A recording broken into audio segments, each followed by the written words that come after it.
looking, picking when I really get to clicking, but I'm looking for a sister to revive her when I kiss her.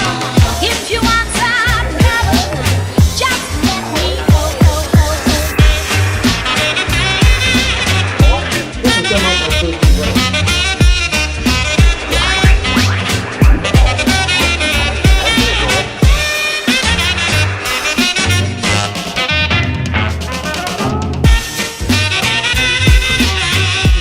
Thought I'd throw out another video today for the 7610. Received it yesterday. Haven't had a lot of time to play with it, so I thought I'd do some comparison between the three rigs I have in the shack. I have the 7610, the 7300, and a TS590. First I'll go over a little bit of the finish and form of the radio. First thing I noticed right off the bat was the tuning knobs on these are excellent. The fit and finish on these is great. Most of the knobs feel very robust. No complaints there at all. Except these. Your audio control, your audio gain for each band. When you first feel them, they feel loose. I mean, they feel flimsy. And at first I wasn't sure what was going on here. But with a little playing around here, I push on them. These are actually switches also, which would explain a lot of that. So if you push these, it mutes whichever receiver. I did change the scope display just a little bit.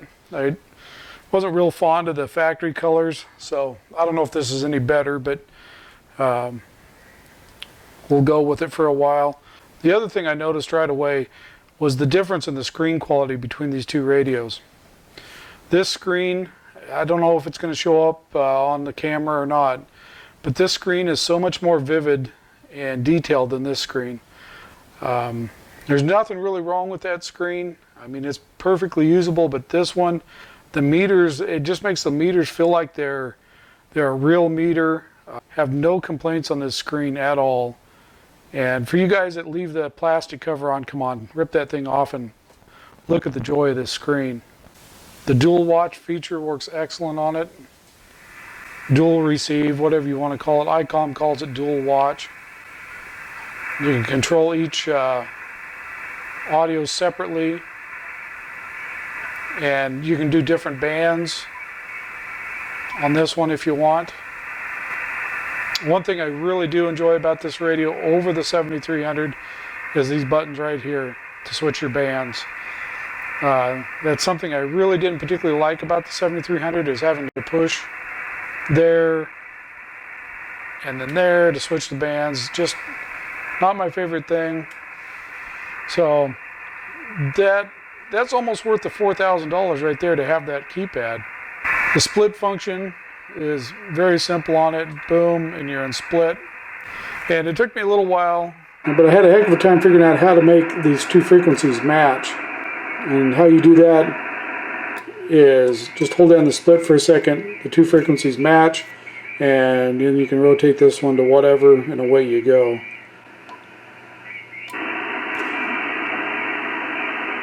Now, one thing that did happen to me, I wouldn't expect this as the norm, but when I hooked the USB cable up to it and plugged it into the computer and then powered the radio up, and the power connector came loose from, don't get me started on Anderson power poles, but it came loose right after I plugged it in.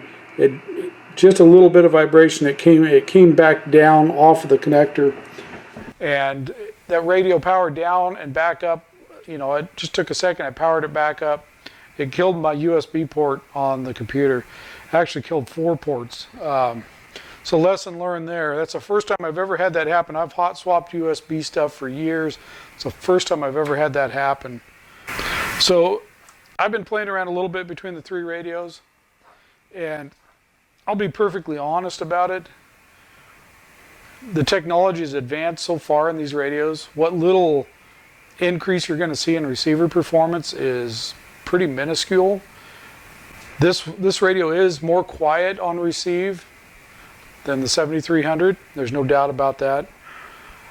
Not by a lot. It's just a little bit. When you get into those real weak signals, there's so little difference between these three radios that, yeah, you know, is it worth $4,000 for just receiver performance? Probably not. Is it worth $4,000 for operator convenience? It certainly is, at least for me. In my operating style, I love the Spectrum scope.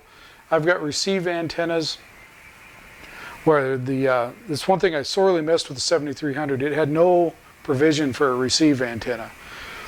And this one does, of course. The 590 has had one. That 590 has been kind of my go-to contest radio. You know, I'm not a huge contester. I play around a little bit, you know, like the sweepstakes. We try and get a little over 1,000 Qs. You know, this little 590 does a pretty good job. For the price of these things, you know, they're a great little radio. What I miss on the 590 that I had on the 7600 was the Spectrum scope. You know, it's like taking a step back in time contesting without that Spectrum scope, at least to me. I'm so used, you know, in my work, I use Spectrum analyzers all the time. On our service monitors, we use scopes all the time. So my world is visualized around scopes all the time. And then this poor little 590 didn't have a scope, and so I'm so glad to have a radio with a scope in it again. The receive antenna ports in it. So we'll go in, I'll try and do a comparison on these three real quick.